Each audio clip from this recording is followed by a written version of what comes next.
So my name is Margaret Erickson. I go by Mickey, as most people here know. I am the CEO for HNCC, and it is truly my pleasure to have you all join us for another Conversation Corner. We are recording this, and tonight it's my pleasure to introduce Dr. Anna X. Gutierrez Cisneros, who is our moderator. And Anna, take it away.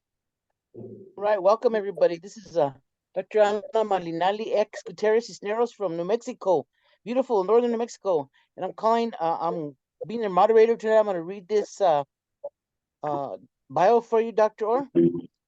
Dr. Okay. Orr has more than 30 years Not doctor, experience. no doctor, just Oh, Anthony. are you a doctor though? No doctor degree.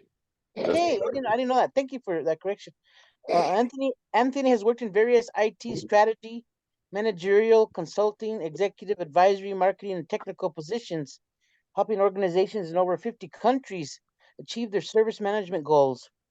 He currently works at SDI Presence as a solution director responsible for IT service management. He's also worked as an IT industry investment advisor for corporations and nonprofits.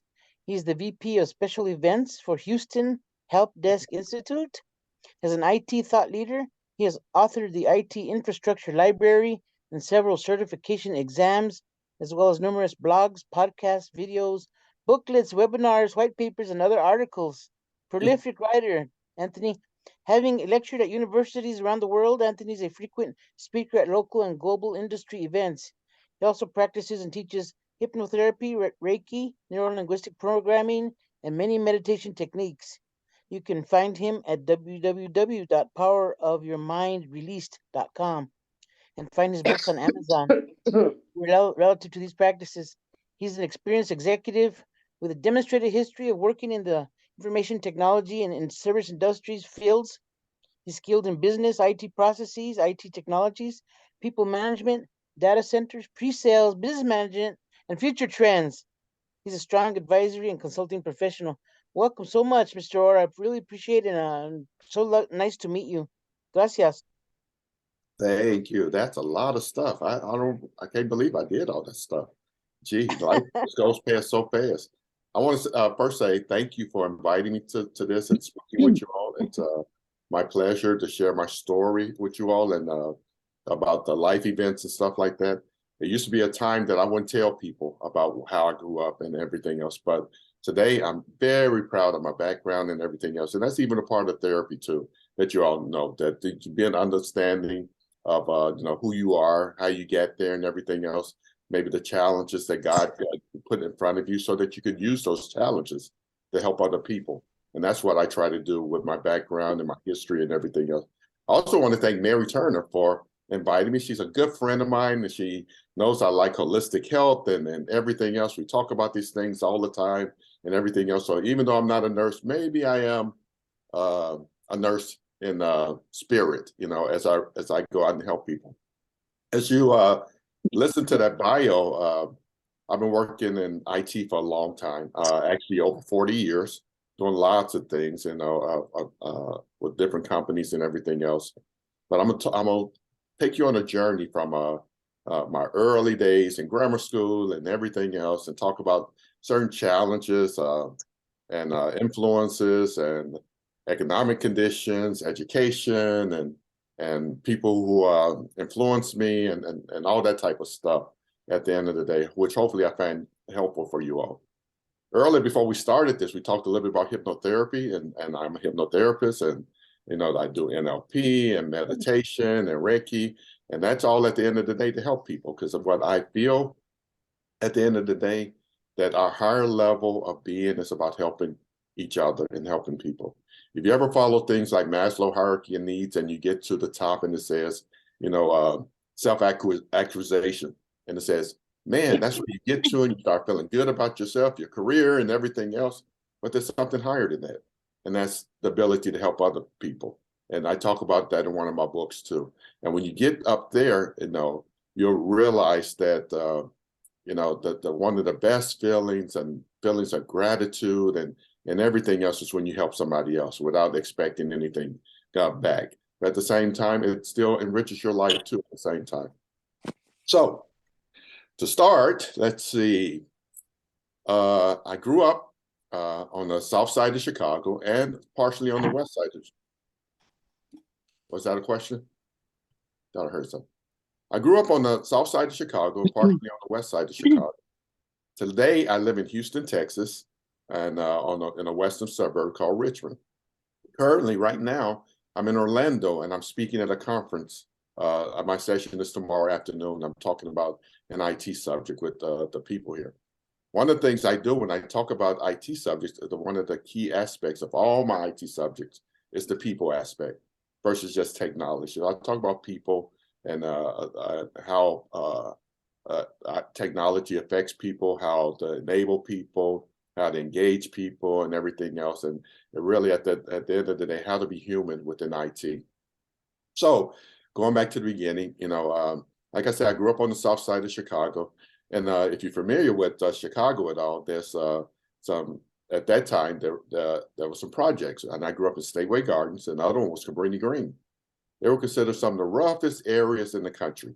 If you ever Google them and stuff, and you go, man, wow, that had to be some type of environment. And when I look back, sometimes I go, man, how did I survive some of the stuff that actually happened in those areas? But then I say, everything is sort of relative, depending on, where you grew up at and the coping skills that you have and everything else. And I think that's a lesson, even when you get, farther in your career and everything else, everything is relative.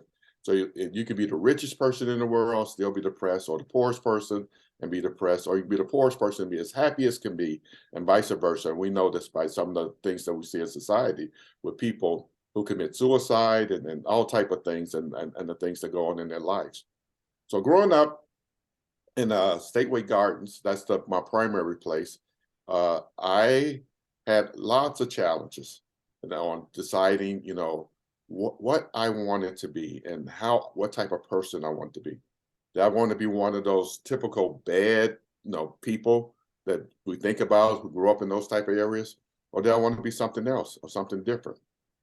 So I had those influences on both sides, be a tough guy, be bad, go steal stuff and everything else. As a matter of fact, one of the first stories I'm going to tell you, when I was in third grade, me and some of my friends at lunchtime in school, we used to go across the street to the store and we'd go over there and steal candy, pencils, everything. So today I want to go over there and I need some pencils because I like drawing. So I go over there and I'm getting ready to steal some pencils and I get caught. Me and all my friends get caught. The guy takes us in the back and he says, we're going to call the police and they're going to take you to the Audi home. If you ever heard that term before, that's like a group home for kids that, they take them away from their parents. It's like, and they stay there and all of a sudden you're in the system. So he threatened us like that. Then he saw what I was stealing. He says, pencils? Why are you taking pencils? I said, well, I can't afford pencils. I need pencils for school. And I think that softened his heart. Then he's like, oh, that's why you're here stealing pencils, which wasn't the truth, but that's the story I told. I was just stealing to be stealing. I was just going on a path, that was not conducive to really the person I wanted to be when I got older. And that's why I call this session Stand on the Path. So sometimes when stand on the path, you get influenced by people, and sometimes you get influenced by yourself, depending on the type of person you want to be. So at the end of the day, related to that story, the guy let us go. We get back to school. We're late for lunch. We go in the classroom and we sit down. And I had an epiphany. I was like, man, I said, I do not want to experience that again. I do not want to. I'm not going to steal again. I said that's over with. No matter what my friends want to do and everything else. So when my friends who I hung out with and stuff, they wanted to go over there and do that. I said, I'll meet you later. I'll see you later. Come on, man. Don't you want to get some candy? And nope, I don't want to. At the same time, I had other influences, especially my third grade teacher. And to go back before third grade, second grade, I was probably considered the worst student in the class, the dumbest kid in the class. I didn't do no work. I skipped class in second grade. Can you imagine a second grader skipping school and hanging out in the hallways instead of going to school and everything else? That was me. And the teacher didn't even care. Come back to class, she act like, it didn't bother at all. My mother come up to school, she wouldn't even tell her that I missed school and so forth. So I was on this path of destruction and everything else. By the time I got to third grade, that's when the stealing started to happen too. I had a teacher, her name was Miss Peggs, and she started to influence me because I would come to class and I say, I can't do this, I can't do that. I had this negative attitude about work and everything else. And there was one assignment one day, and she said, Anthony, what are you doing? So I think she got nonverbal clues looking at me at my desk. She says, come here, come to my desk. I think it was a cursive writing exercise or something. She said, what's wrong? I said, I can't do this. This is not for me. She said, yes, you can. And she sat me in her lap. She said, let me see you do it. And before you know it, she inspired me. And after I did it, I was like, I can do it. She said, yeah, see, Anthony, you can do anything you put your mind to. You have all those skills inside of you. You're a great little boy or whatever. Now go back to your desk and finish. Then she gave me another assignment. And I didn't realize I had art capabilities. She said, Anthony, I want you, it's around, and I remember this so clearly because it impacted me too.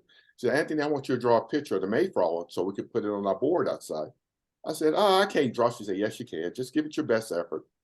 I sat down, like, oh, okay, well, since it's for her, I'll go and draw. Oh, wonderful picture. I did a great job, and I started getting more inspired to do different things from that point. Even though in my household, I grew up as the oldest of 7 kids, and so I'm the oldest of 7 kids in a one-parent household with my mother. My father wasn't there, As a matter of fact, I never met my biological father until I was about 17, 18 years old.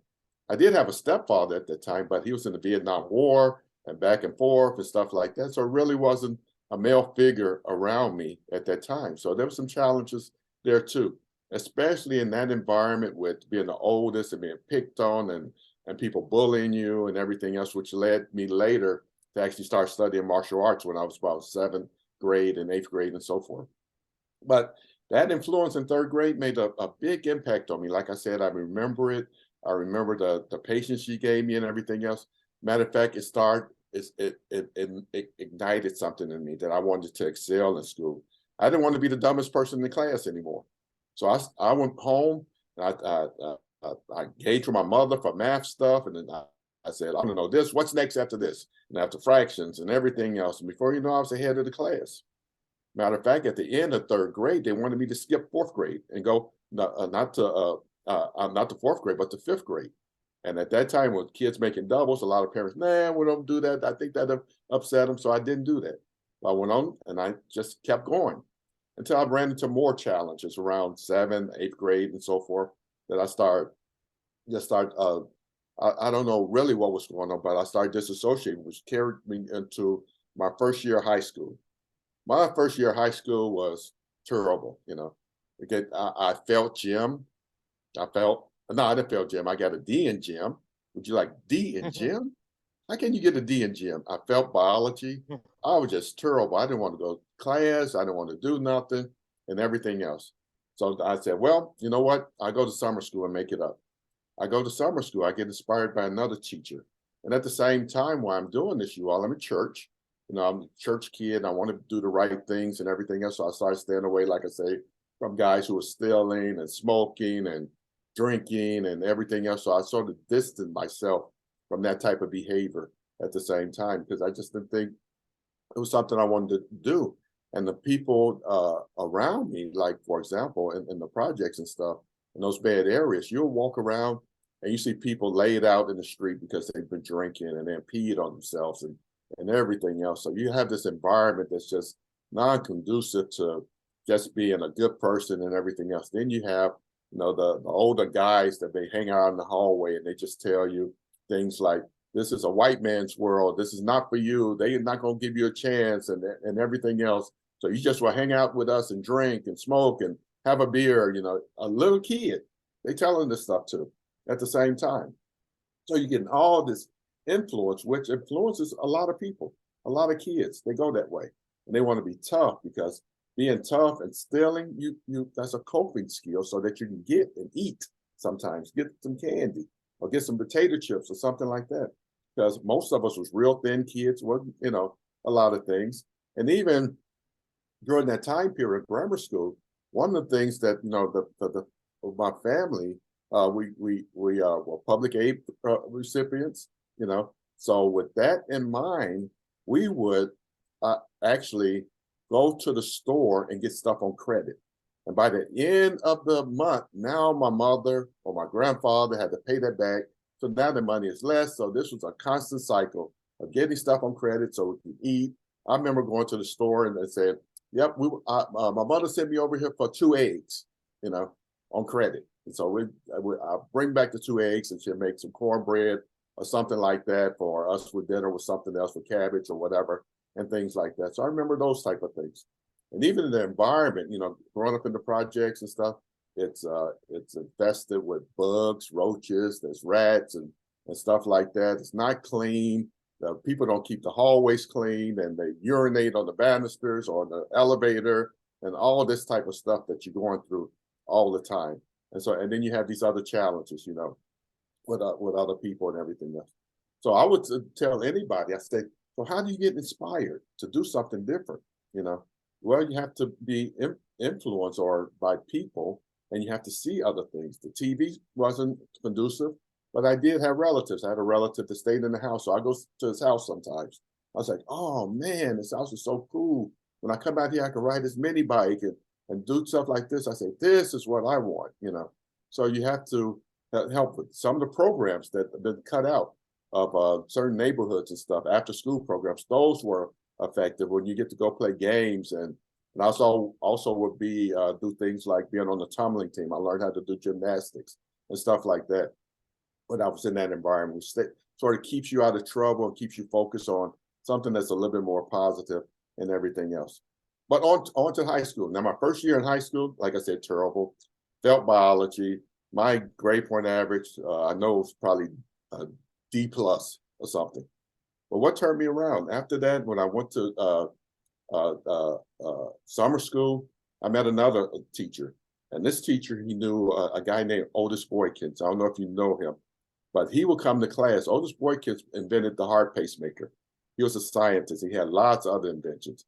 And he would come to class and he was inspired to talk about his journey. He wasn't a rich person, even with all the patents and stuff that he had, but he was influential to people in the classroom. So I started thinking more. And then in that class, instead of being an F, I'm an A student now.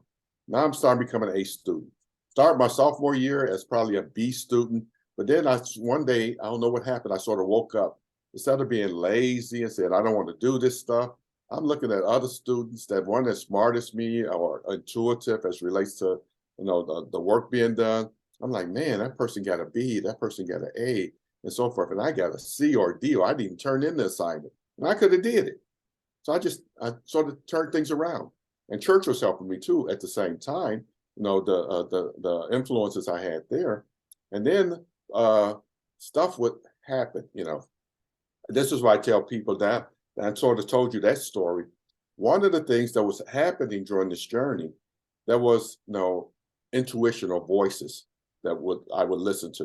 There was always I would always tell people that's the negative voice, the no, says don't do nothing, sit there, almost like the homework stuff. Don't do your homework, you ain't gotta do that. Don't worry about that. It don't matter. No, da. Then it's the yes voice, which is a little bit quieter. Saying, hey, do this, do the work, you can do it, and everything else. So those things were inside of me. And I always tell people my journey overall was guided from a spiritual perspective, because I said I didn't have enough sense to take the journey I did. I didn't have enough sense to make the decisions that I made, but something was guiding me, internally and so forth. There was even an incident when I'm walking down what we call the fire lane, the Stateway Gardens, and it was in the evening, and this was later on in high school. I was going to a party way down the street somewhere, and I was walking there, and something in my head says, "Don't go straight. Go to the main street." I said, "I ain't going over there. There's people over there. They're probably gonna harass me and everything else." And it's got a little bit louder. Say, "Don't go straight. Go to the main street." I said, "Okay." I'm talking to myself. I said, "I'm going to the main street." As soon as that happened, this guy runs past me. He's like 3 feet in front of me with a .357 shooting in the direction I was going to be walking in, and just blindly shooting, trying to hit somebody. And I'm like, oh, we looked at each other eye to eye. I'm like, oh, this is over. And he just kept running past me and shooting in that direction. I'm like, oh man. I said, that voice, I said, whatever it was, told me, to go this way. And I said, I got to listen to that more. And that's one of the things I tell people even today. I say, listen to those positive voices. Those positive voices usually say that you have to do some work. You have to do something versus do nothing. I say, and it's in all of us. It's just a part of who we are, but they're quieter and they're not as loud as the negative voices that say do nothing. And that's what we have to follow sometimes. You have to follow those instincts and so forth. So I'm gonna stop talking. Any thoughts or questions? And then I continue. Or any comments?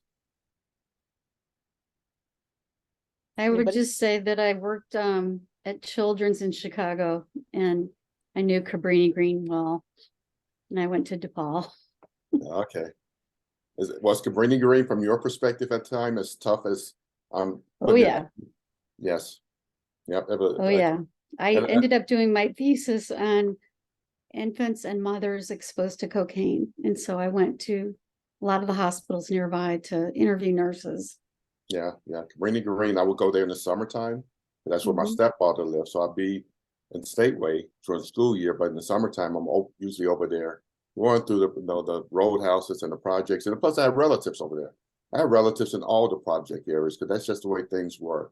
Argyle Gardens and everything else. So I got exposed to all the different project cultures, or the low income cultures at that Yeah. time, and the challenges. And being a new person going into those environments, you're always challenged. So even when I first started going to Greeny Green, I had fights all the time. Now, who you think he is? Oh, is he tough? Okay, let's fight. And things like that. That's the way the environment was. So to go a little bit farther, now high school. Now something really interesting started to happen in high school, especially in my sophomore year. I'm walking through the hallway one time, and it was a college fair in the school. And I look over, I'm like, man, what's going on? I just happened to be in that area. Happenstance. And I said, there's no coincidences sometimes if you take a chance. So here's that voice again. Say, go in the room, see what they're doing. I go in the room and I meet this guy named Roy. And Roy, I said, hey, what's going on? He says, oh, this is college fair for Illinois Institute of Technology. And you probably know that school. So I'm going in there and I said, wow. I said, well, I'm just a sophomore. He said, oh, we have a program that you may be interested in. It's called EID, Early Identification. I said, really? He said, fill out this form and we'll let you know. I said, what is it all about? Well, it's a pre-engineering program for high school students. I was like, really? I said, that sounds interesting. I didn't know what engineering was, really. So I filled out that form and everything else, gave it to him. Great. And of course, they look at your grades and they look at my freshman year grades. And he's like, oh, no, no way. We're not living in the sin. But here's how things work sometimes. He was a friend of a mentor I had in church. The guy in church so happens to go up to Illinois Institute of Technology and visit Roy as he's going through the applications, and he's looking at him. He says, oh, I know this kid. This is a good kid. He said, yeah, but his freshman grades are terrible.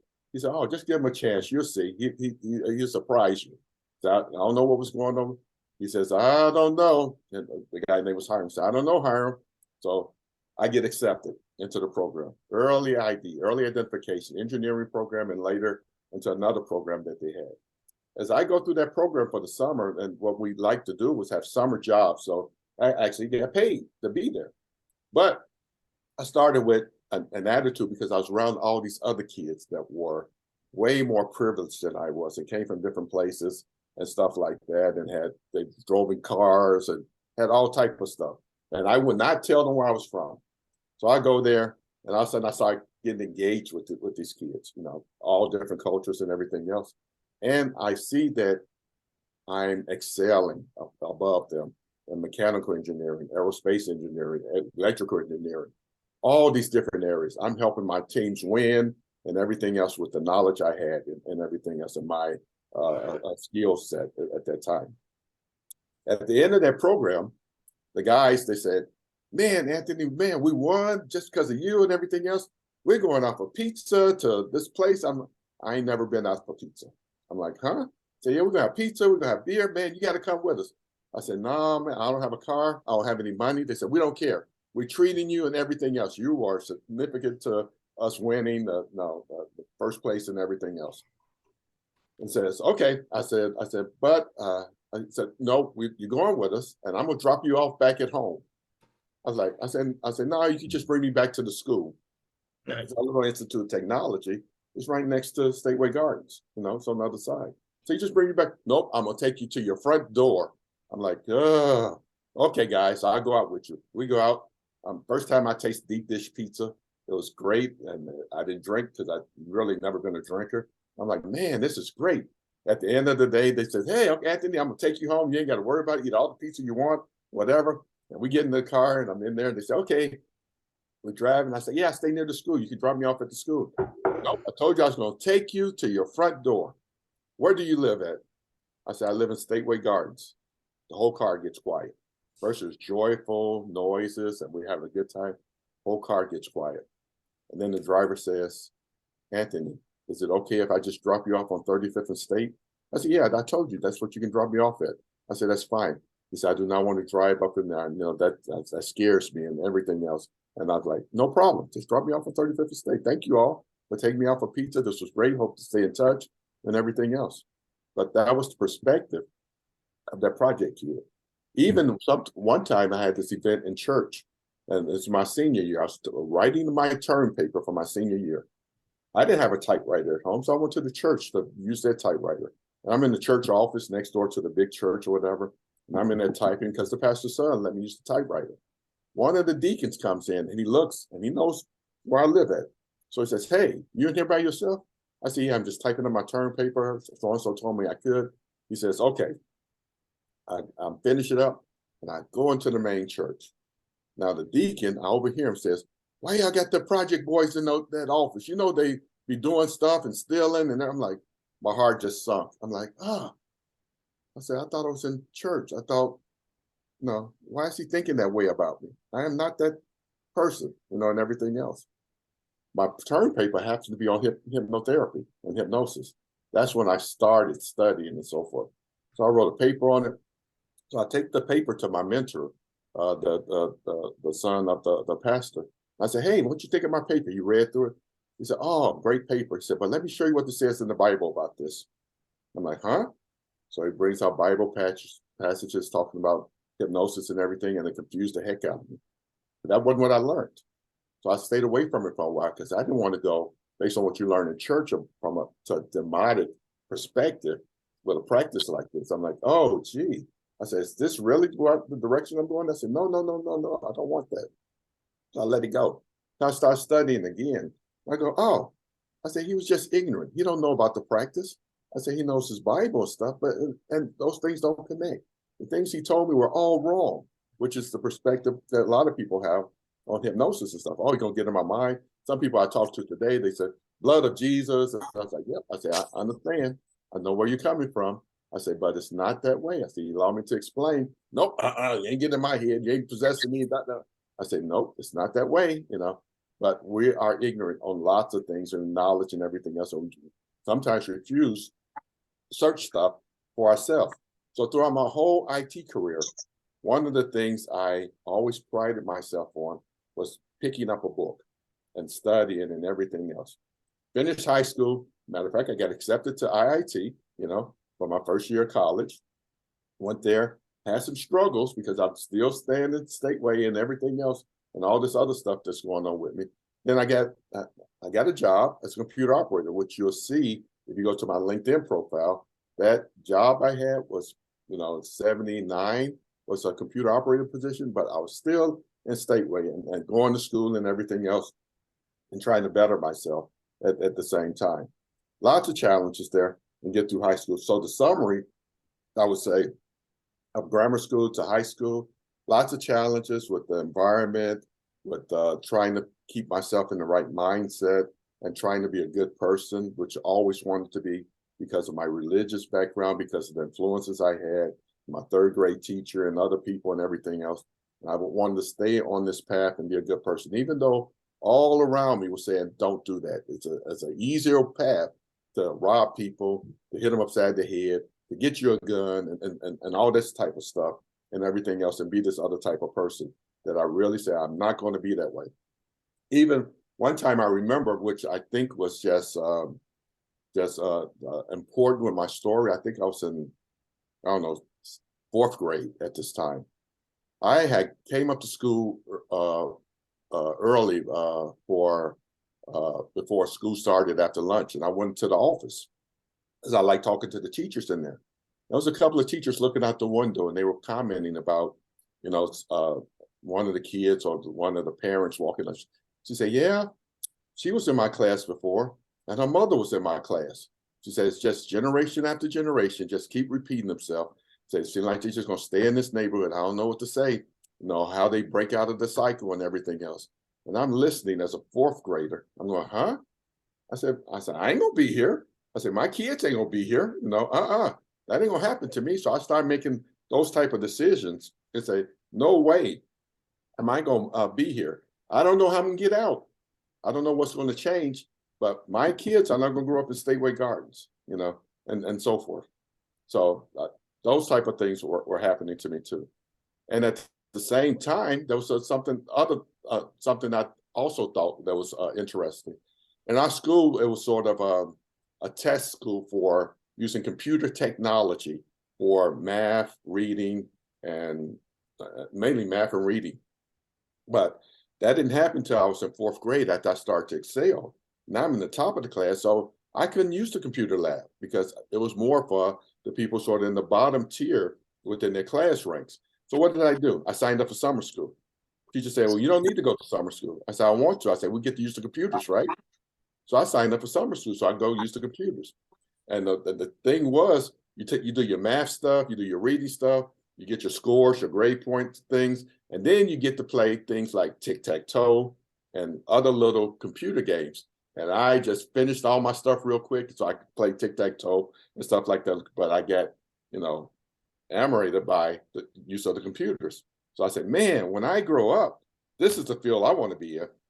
So at fourth grade, I had decided what field I wanted to be in. And I thought, I said, I either want to be a doctor, I want to go into medicine, because I love biology and everything else, which all through all the classes later, especially in college and stuff, straight A student in biology, and teacher said, you should do biomedical engineering and stuff like that because of my fascination with how the human body works and everything else. But I decided, well, why didn't I do medicine? Because at the time when I was deciding college, and even the time I was deciding which high school, I was, go back some. In eighth grade, I took these tests, these standardized tests and everything else, and I had great scores. I had like a 12 point something in reading, a 10 point something in math. And I could have went to any high school I wanted to go to. Matter of fact, I got accepted in some of the top high schools in Chicago. But when it came time to choose, I chose the high school, not my mother or anybody else. They said, Anthony, which school you gonna go to? There was a high school down the street from me called Dunbar. I said, I'm going to Dunbar. It's a vocational school. I'm not going to the technical school. They said, but the technical school is going to prepare you for college. I said, no. I said, I got to go to Dunbar. And the teacher says, why? I said, I may not. I said, if I go to the other schools, I may not have bus fare. I said, I may not be able to get on the bus, so I'm going to flunk out of school. I said, I'm not going to make it through high school. And my teacher looked at me like, huh? I said, I ain't going to be able to get to school. I say, so why should I go to a school I can't get to when I could walk down the street in the wintertime and get to the school that I can get to so I could be successful and get through high school? And then they just went quiet after that because they were really trying to push me going to another top tier school in the Chicago area. They nope, can't do it. I said, I could walk to school.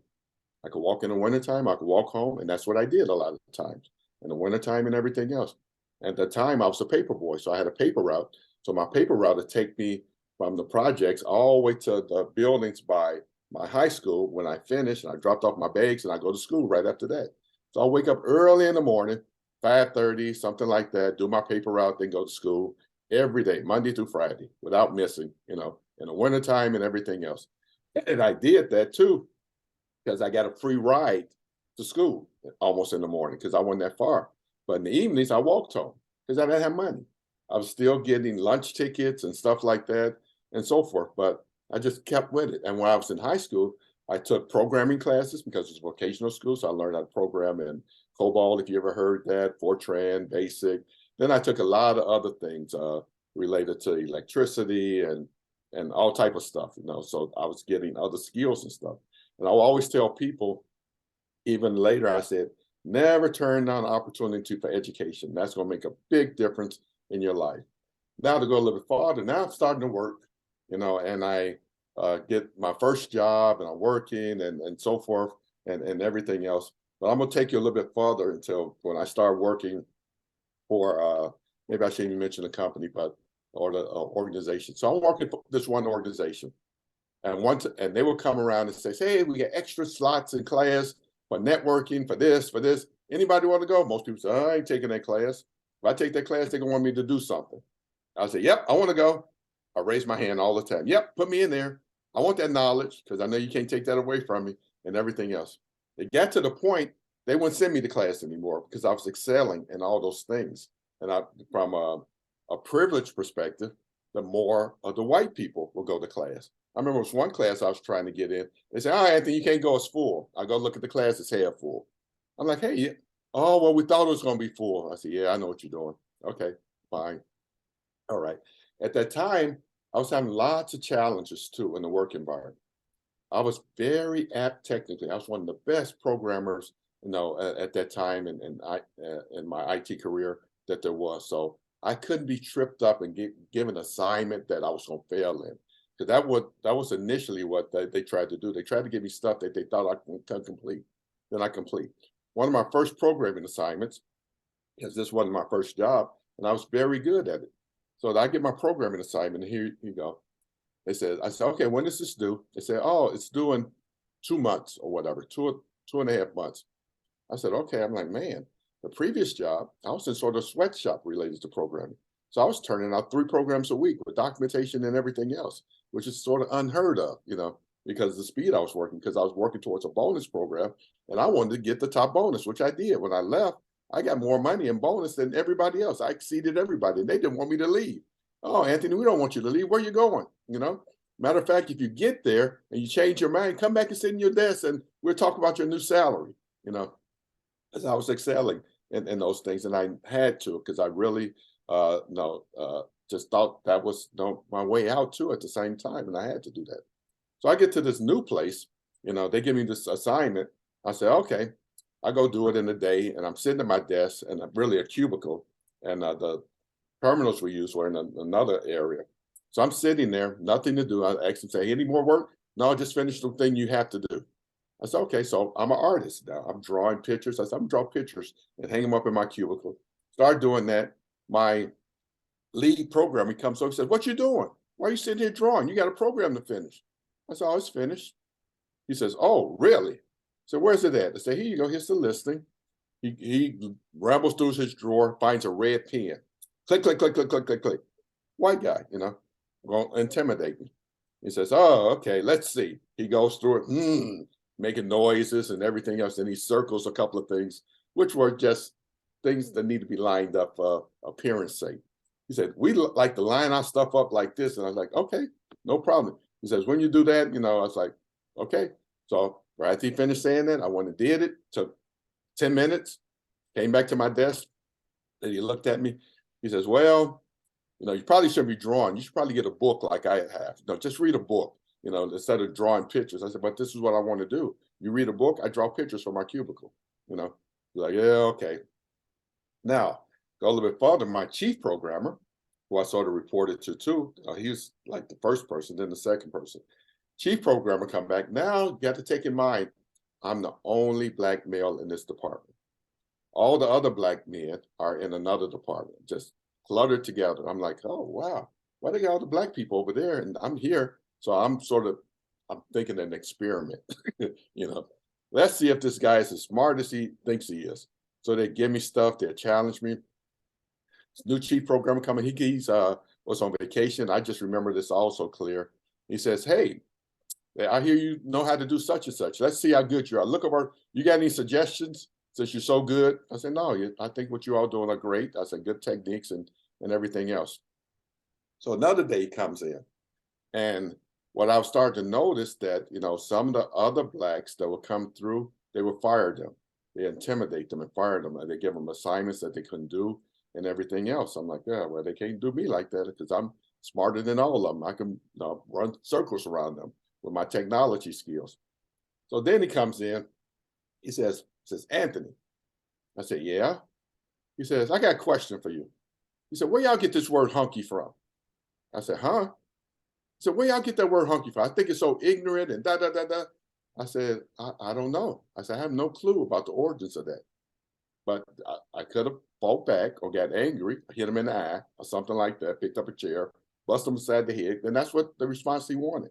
I said, no. I said, I don't know. I said, I have no clue. I said, well, you're probably right. It is ignorant, you know, and I let it go. Another guy, another white guy in the department. That year, they gave me 3 awards, which was unheard of, you know, 3 performance awards. So I'm downstairs in the break room, and I'm sitting down in the break room, and he comes down, and I haven't even met this guy before. He says, hey, you Anthony Orr? I said, yep, that's me. So I heard you get an award. I said, yeah, I'm getting 3 of them, matter of fact. He says, what you think you're getting an award for? I say, performance. I said, I'm pretty good at what I do. He said, nah, you're not. You're not good. Don't even think that you're good at what you do. They just put your name in the head and pulled it out. So don't think nothing of it. You know, I was like, oh, really? I said, that's what you think? But his language, body language, it was very intimidating, almost like, you know, yeah, you ain't nothing, you know, almost like edging me into a fight in some type of physical confrontation. So I was like, nope. I said, well, that's what you think. I said, that's your opinion.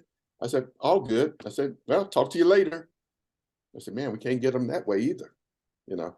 And then other little incidents. But what I think is amazing about that, these guys in the beginning of my career at that place, after about a year, they became used to me. I would say it that way. So I got invited over their houses, you know, and everything else. And now I'm a colleague because their biases have changed based on, you know, their interactions with me and everything else. They say, oh, well, maybe he's not like that typical Black person or that angry Black man that we know about, or that lazy Black man or that we have in our mindset and everything else. Maybe he's different. And they saw I was, but I wasn't different. I'm like a lot of other people, you know, but they started, you know, opening up to me. And then I get to a point, my chief programmer, he gives me an assignment and he says, be creative as you want to be. I said, okay. So I'm sitting there doing my programming, being creative. And this one application, it was taking a while to run. So I created some animation, these people cha-chaing across the screen and stuff. People can look over your shoulder while you're working, and I get reported on. So what did they do? They go audit all my files I had on the computer. And I get written up, 4 or 5 pages, you know. My boss comes to me, she says, Anthony, you're not using our equipment for gaming and stuff. I said, no. I said, I was doing what I was told to do. And I was being creative. She says, oh. She said, well, they wrote you up. They want to admonish you and put it in your personnel folder and everything else. I said, I was doing what I was told to do. I said, and I just did it in that fashion. I said, talk to my chief programmer. Now he's starting to like me because he sees I'm a good person. I'm capable, very capable, and I'm getting all the tough assignments and everything else. So he goes in and says, yeah, I told him to do it. Gets all the way up to the director, assistant director. She goes down there and she says, hey, I got this guy. No, I got this write-up and everything else. But at the end of the document, they said something that was real interesting that she says,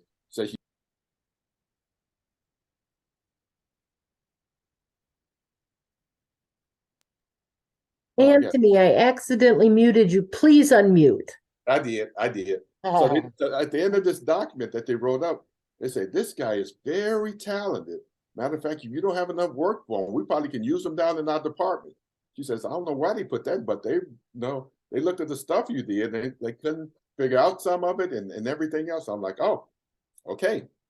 But the story at the end of the day, the assistant director says, don't do that. I think I was 22, 23 years old. She looked at me as this young guy with this, potential, and I just got 3 awards and stuff like that, which is sort of unheard of in that group and stuff.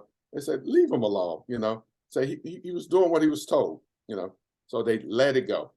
And that career still had lots of challenges, being a Black man in there because of racial bias, and not being looked at appropriately. I even had assignments that they would give me that other people couldn't do, and I complete them successful. And that other department wouldn't even say thank you. I told my chief programmer after he got to like me, I said, he said, did they say thank you? I said, no, they didn't say nothing. Maybe they put a letter in my folder, say, nope, nothing. They couldn't do it, and they got me to do it, you know. And I would do all type of stuff there. Any questions or comments? I'll stop again. Otherwise, I keep talking. I know we're only here for an hour, but I can go over an hour, which is fine, as you know, as I keep talking about this stuff. So, okay, I'll stop for a second. Comments, All questions? Questions, questions, comments? I just wanted to say, I think it's really like inspiring to see how you move through those difficult situations with such grace. Like situations that were meant to like try to push your buttons and to get, you know, a side other than loving kindness out. And I think you handled it with such grace. And how did you handle it with such grace is my question. Yeah, I know what you mean, and sometimes I don't know, but I think on my journey, I was always trying to be a good person, and I wasn't. I'll tell you another story, project story. Earlier in my age, I was in this room with a bunch of people, and somebody said something to me. I took a baseball bat and cracked them, bam, in the stomach, out. Tempered just like that. In second grade or third grade, I remember it was a girl that I say one more thing to me, I'm gonna crack you upside the head with this chair. She did, bam, I got suspended, you know. So this was the path I was going on with my anger and everything else. But by the time I got to the work environment, I was changing my perspective on trying to be a good person. I was studying martial arts, so I become a little bit calmer and more patient and stuff like that. So these things were just happening to influence me mentally, spiritually, and physically at the same time, you know. So that's really that did it. And then I got to the point, I think back then I said, well, no, this is my job. I ain't gonna let them, push me out my job because of what they say. And then I would think, have that analogy sometimes, sticks and stones will break my bones, but words will never hurt me. I would put that in my head sometimes. So they let them say whatever they want, but they can't touch my skills. I said they can try, give me all the hard work you want to.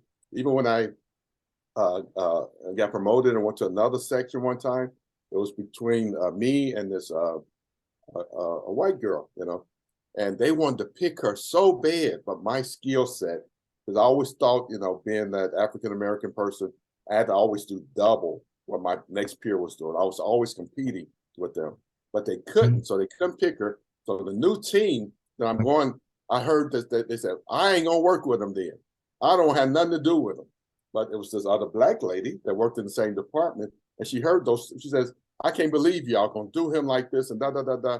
So one of the guys came up to me because he knew I heard the rumors about them not wanting to work with me and help me in my new role and tell me what I need to do and so forth. He says, hey, Anthony, I'm not that way. No, I ain't got no problems with you and everything else. Then the other guy came, then the girl came. Before you know it, we started working together. Then they started giving me the tough jobs, what they didn't want to do. Matter of fact, they gave me one job one time, and there was a training opportunity in Phoenix, Arizona. So what did my boss do? He sends the white female to the class. And I found out she's going. I'm like, huh? I said, she's don't even have any responsibilities in this area. Why are you sending her to class when I should be being sent to class? And he's like, oh, well, da, da, da, da. I said, okay, I maybe you should give her the response. You didn't want to do that. So we both go to class now. Little things like that to, hamper you from growing and everything else. And then, like I said, at the same time, when new training came up, because I was excelling, I was just absorbing all this IT stuff and just, kicking butt with it and just being unbelievable with my skills, which makes me who I am today because of what I did. It's like, we're not sending him to class anymore. So finally, let me tell you one more story about that place. I'm in this new area, and it's called automated operations support and stuff like that. So my job was to support the mainframes, and if a programmer had an issue, their programs blew up and stuff, they'll bring it to me. I solve the problems and everything else because that's just a skill a lot of people didn't know how to do. And Now evaluation time comes. There's 3 of us in this group, me and 2 white guys. One of the white guys, they give him outstanding performance evaluation. Don't know, ain't got a clue about the job, and they give me highly. So what did I do? I've been there for a while now. I'm like, oh man. I said, they gave me a highly and gave, his name was Mike. They gave Mike an outstanding. Programmer comes down this day. Anthony, my program just blew up. It's production. I need help. I said, you know what? I said, I would help you. I said, but I'm only highly. I said, you probably should go talk to Mike because he's outstanding. Mike ran out the room. I was like, you want to catch him so he can help you with that program? He said, Anthony, I said, go get Mike. I said, remember I told you, I'm just highly. I'm probably not that capable. I really want you to get the best help you can get with solving this production problem. He goes tell my boss. My boss comes back in the room and he says, Anthony, can you, his name is George, can you help George? I said, you really may want to get Mike. Remember, you gave Mike an outstanding evaluation. So he's probably way more capable than me to solving this and probably can do it faster and everything else. He says, well, Mike's not here. I said, yeah, he ran out the room. I said, he's probably upstairs hiding in the bathroom or something like that. I said, if you go find them, I said, he can come down and help with this issue. He said, Anthony, would you please, production is held up. I said, well, okay, maybe I can help this time, but next time you probably want to get Mike. So what did I do after that? I put in for a transfer from that department. They wouldn't let me leave because of my capabilities, and solving issues and stuff like that. And then my boss said, well, I had nothing to do with that. I said, yes, you did. I said, you signed off on it. You gave him outstanding and gave me highly. Next year, outstanding. I don't know what they get. I think they gave Mike a highly, but then after that, I got an opportunity to move from the Chicago area to Florida. So I moved and transitioned to St. Pete, and I lived in St. Pete for a while doing IT stuff and getting educated more on databases and stuff like that.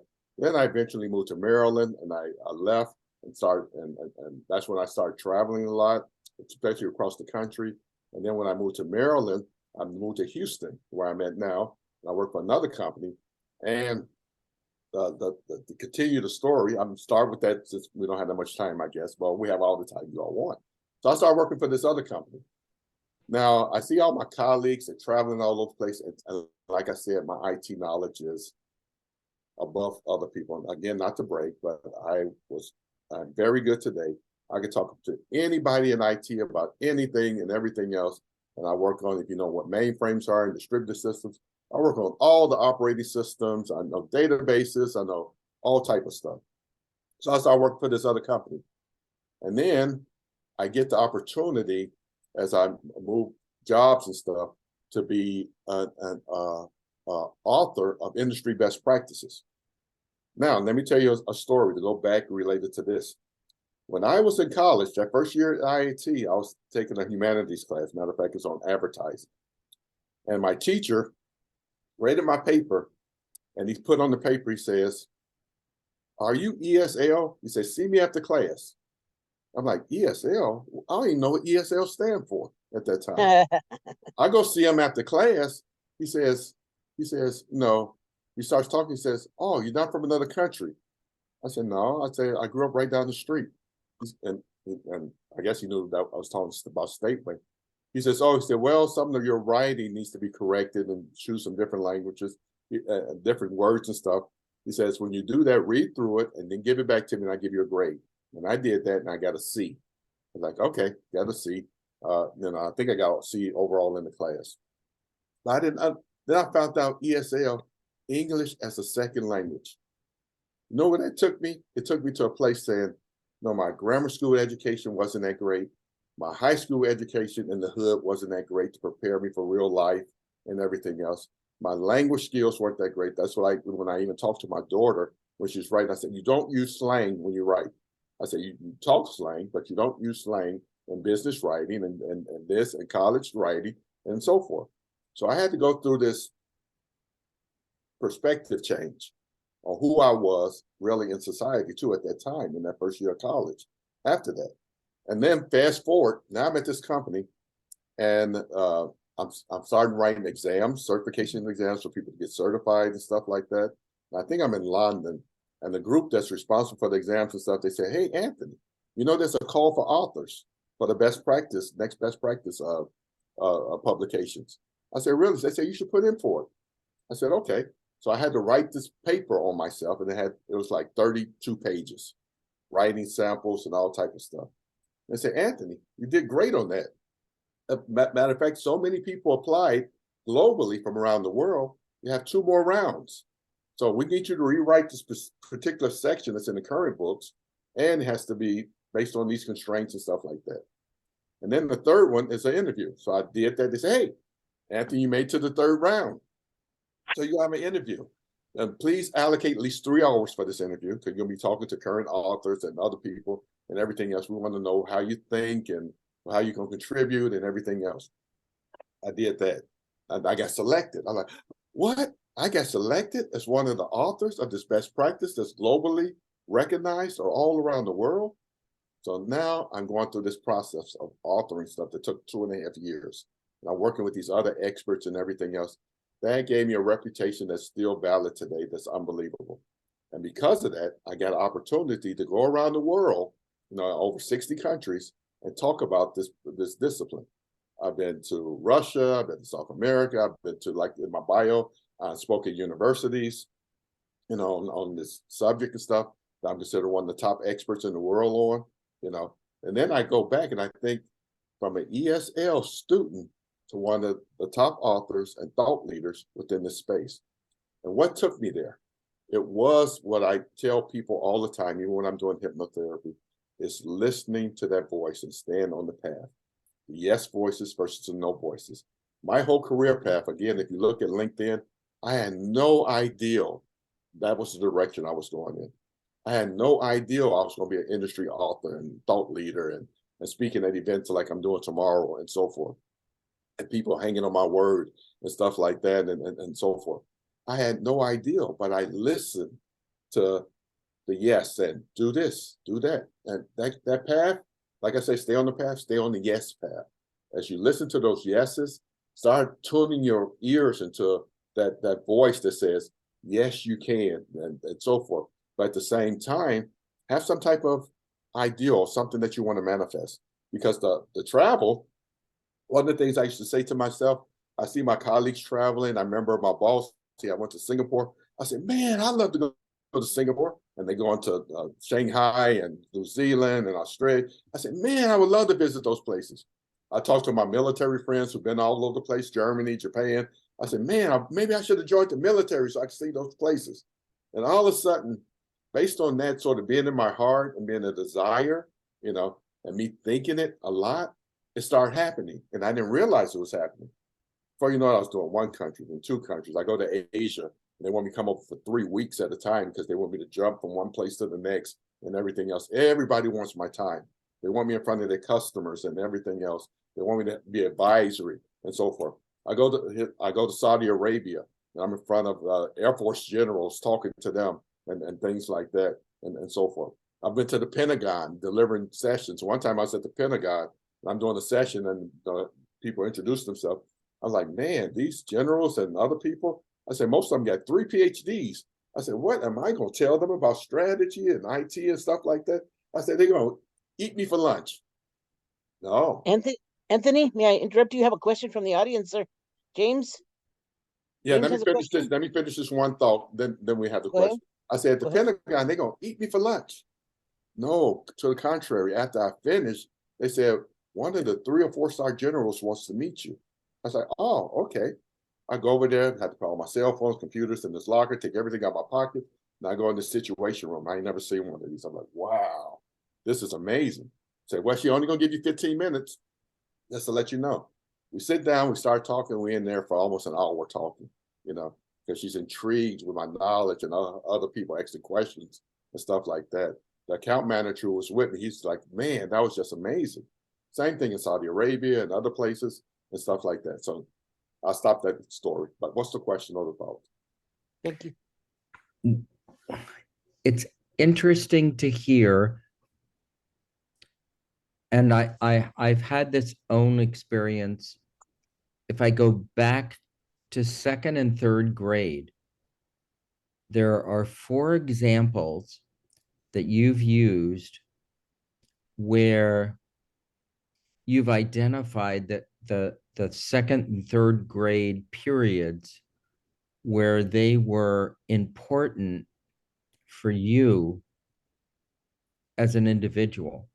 And what I'd like the group to think about is, how do we influence young people at that age, and what do we need to do as nurses who may not be there, in the second and third grade, but I'm thinking of myself in terms of the teacher that I had in third grade. And that was an interesting time because I was partially in the hospital for about 60% of the time because I had an injury. And I didn't learn certain things during that time. And that has stayed with me. Multiplication tables as one of them. Smiling as I don't have that background. As other people do have that multiplication tables because that's what you studied, at least in my school in the 50s, during that time. Sorry. But it's interesting. So, and Mickey, I'm going to throw this to you and to maybe to Helen to look at, is there something that in that time period gives us an indication of what we can do to support people as they may be able to move through challenges in their life that then may help them, whether that be the teacher or other things around them that may help them to get through that experience? Because we know that small things become big things as we're moving through those very, very interesting years, between one, in the United States, 1 and 6, first grade and sixth grade, are critical times. So what can we do as a society to support students and people to move through that, no matter what their experience may be or what the challenges may be at that point? How can we support really teachers to help students who are in that period? I want to throw that back to Anthony because I think it's a fabulous question. And I think that because I come from white privilege and I was very privileged, I had parents that were educated. We lived in a middle class neighborhood. I think that Anthony has a better perspective because I didn't even know at that age what I had or what I had. So Anthony, I'm going to turn that baby over to you because I'd like to hear your perspective on that. Thank you, James. Let me tell you a story too related to that. One of the IT consulting opportunity I had was to help a school district. And the school district, what I understood about them, they had an initiative back in the day called No Child Left Behind, which was more of a national initiative.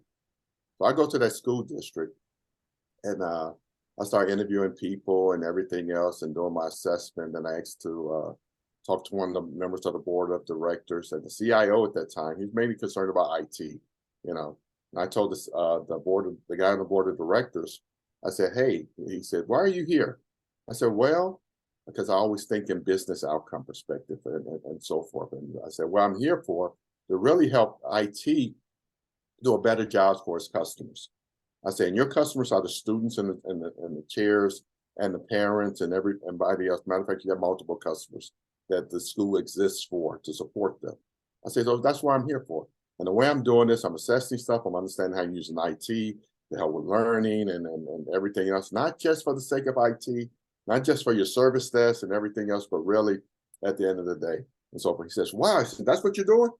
He says, tell the CIO if he wants more money in his budget for this type of initiative, he needs to come to the board meeting and explain this to us. I say, okay. And he gives me his perspective and everything else. So one of the things that I noticed, which was indicative related to even when I was growing up, sometimes, you know, teachers need to not be compliant, but they need to be compassionate. And I told you about one compassionate teacher in 3rd grade that took the time and says, Anthony, you can do something. You can do this. You can change. And you can be the best you can be. You can do whatever you want to be. And you have other mentors like that. I think something that's missing sometimes from schools, just like when I was doing that assessment, I was watching teachers. I said, hey, I want to go to the school and see how the teachers are using technologies to teach. Some of them were terrible. I'm watching like, oh. I said, look at all those disengaged kids in the back playing. Then there was some that were engaged with the teacher. I said, that teacher is giving them, you know, more of a, not a compliant day, but a more compassionate day at the end of the day. I say, so compassion needs to be taught in the school system so that, you know, teachers understand each child is different, each one of them is an individual, and so forth. And I take that forward when I teach. There's one that I'm considered sometimes exceptional teacher, especially when I do things like what's called experiential learning exercises and stuff like that. And I would tell the instructors that I used to train the trainer, I say, you have to touch every person in the class. You have to speak to all of them. You're not just speaking to a group. I said, but as the lesson is going on, you go up and ask them, say, hey, how's it going? You getting this? Or what's going on? No, what you're thinking, does it make sense? And then I would start my classes.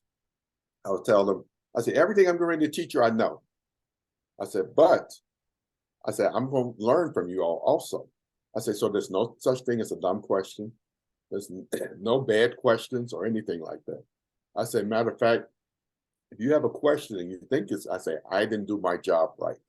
I say, so give me an opportunity to fix that and communicate better, you know, based on the way you understand things.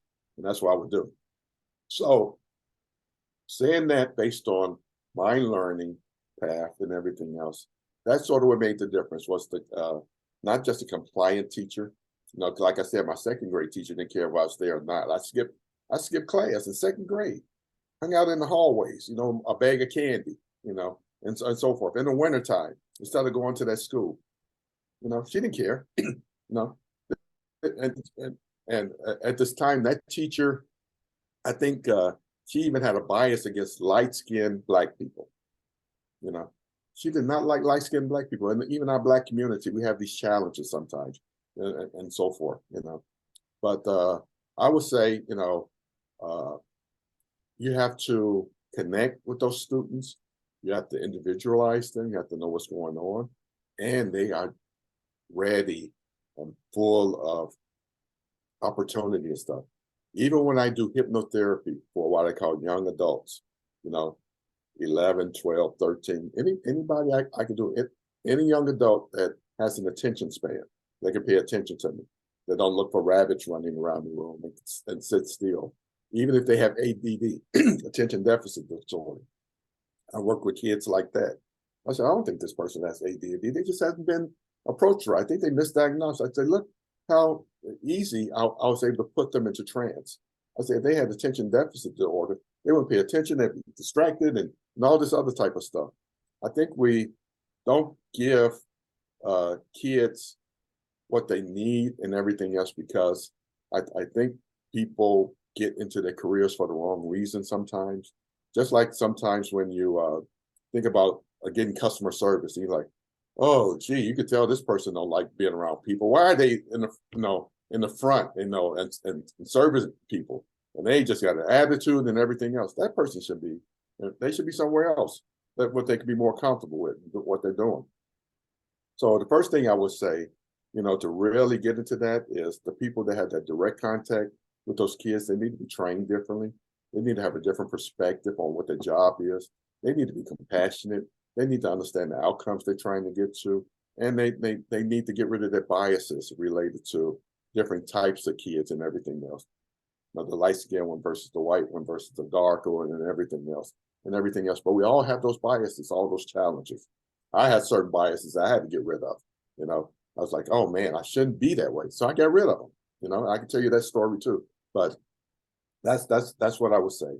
Is connect with those students, understand them, understand how they think, how to influence them, and how to motivate them. Because that's what happened to me. I got motivated somewhat. I got actually told you can do this versus oh I can't. You know, just like I keep saying, if you're gonna stay on the path, you don't listen to the no voices. You listen to the yes voices. And that teacher gave me a yes voice. No, so give people yes voices, give them encouragement. And as we say, if you think about Buddhists, they say we all suffer. We're always suffering. You know? Life is full of suffering. And tomorrow you may suffer related to stuff.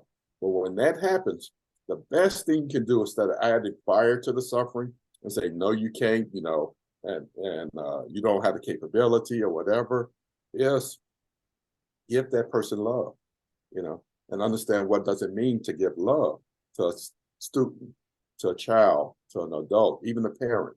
Give them love so that they change their perspective, so that you help them become happier in their own self. And once you give them love and they start loving themselves more, it's easy for them to give love too.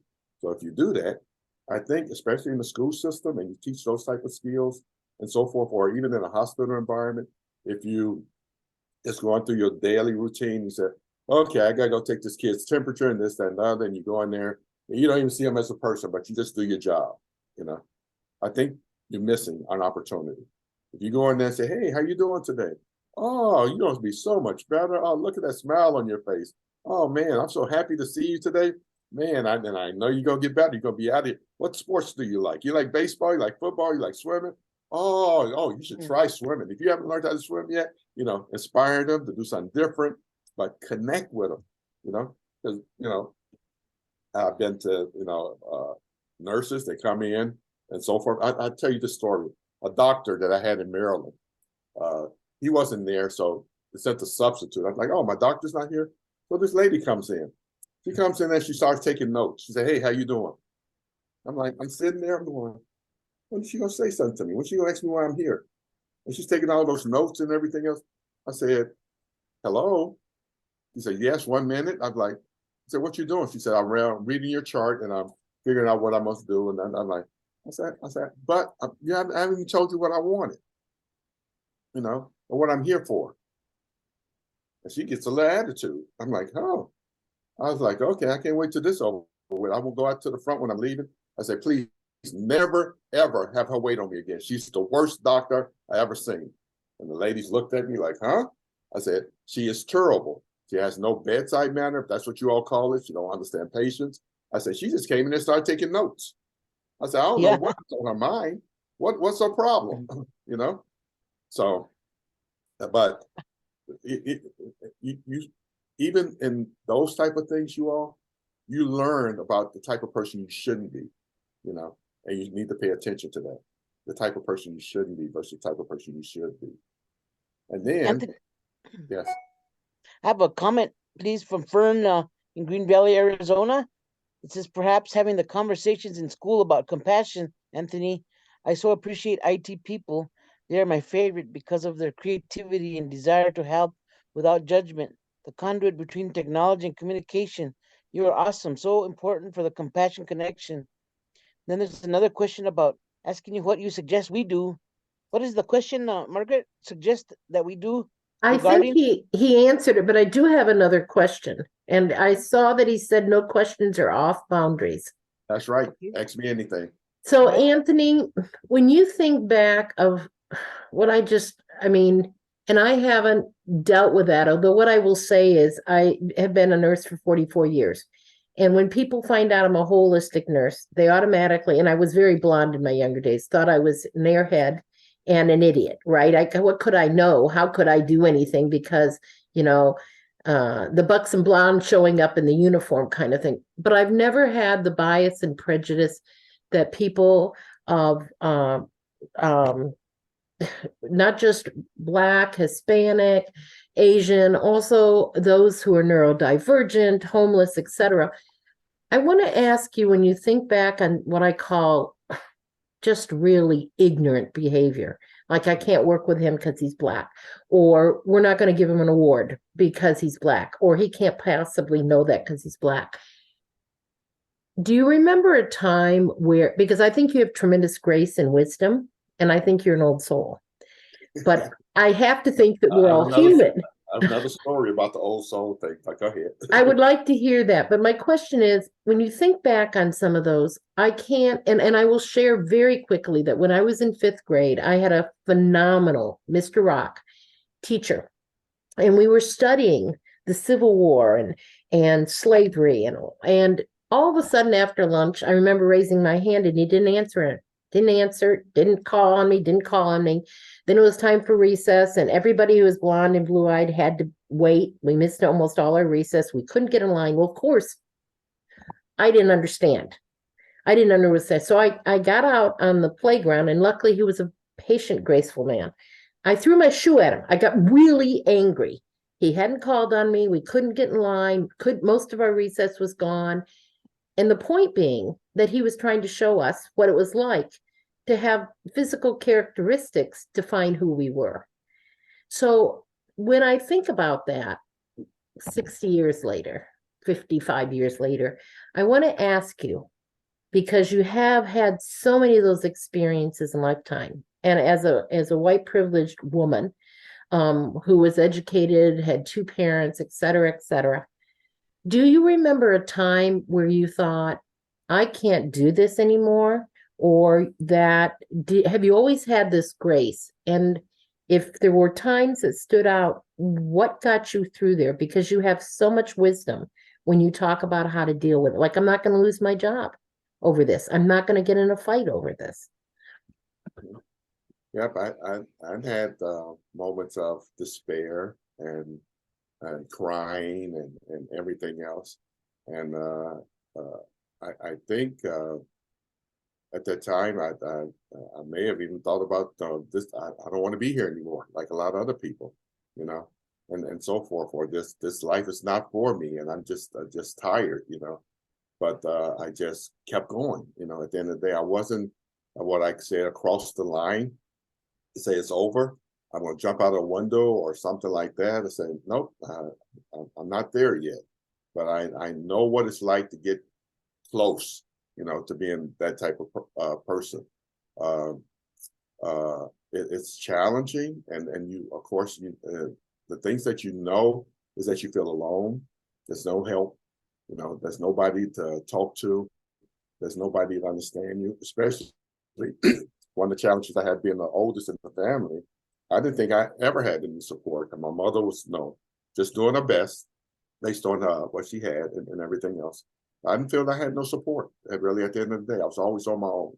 You know, I was running from people that was chasing me with bats sometimes, and angry about the situations and so forth.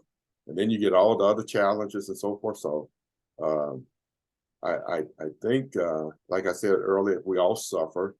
I said, but what we do with our suffering, what matters at the end of the day, sometimes, and how we cope with things. But I just got never to the point that, you know, that I can't even imagine somebody who just gets to that point and says, I'm going to jump off a building and stuff like that, and it's over with and things like that. And I always think we're all human, you know.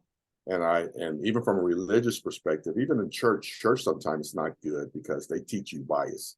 You know, they actually teach bias against other religions and everything else versus, you know, collaboration. And if you have any sense and you want to discover stuff for yourself, you say, that's not the way I look at God. You know, I look at him being just, and he communicates differently to different people, whether you're Asian or whatever, maybe he communicates through Buddhism. If you're this, he communicates through Islam. If you're this, he communicates this way because it's common. So you start studying those things. So there's a common thread in all those religions and everything else, which is that we love each other, respect each other, and everything else. And that's, you know, and none of them say, even though there's stories about fighting and killing and stuff like that, but none of them really condone that really at the end of the day, you know. And the other thing that's on my mind that I want to say, I had my biases. One of the biases, to be real honest with you, that I had was against gay people. Because when I was younger, I'd had passes made at me. I'd had, you know, one guy probably, if I was in a different situation, I'd probably been raped and stuff like that. Members of the church, you know, and things like that. So I had this hate, and I hate using the word hate because I don't think you should hate anything. But I had this hate for him and everything else. I said I won't work for him and anything else. But then one day, I said, that's not right. I said, just like all black people aren't the same, all of them are not the same. And like Martin Luther King, you say, you judge people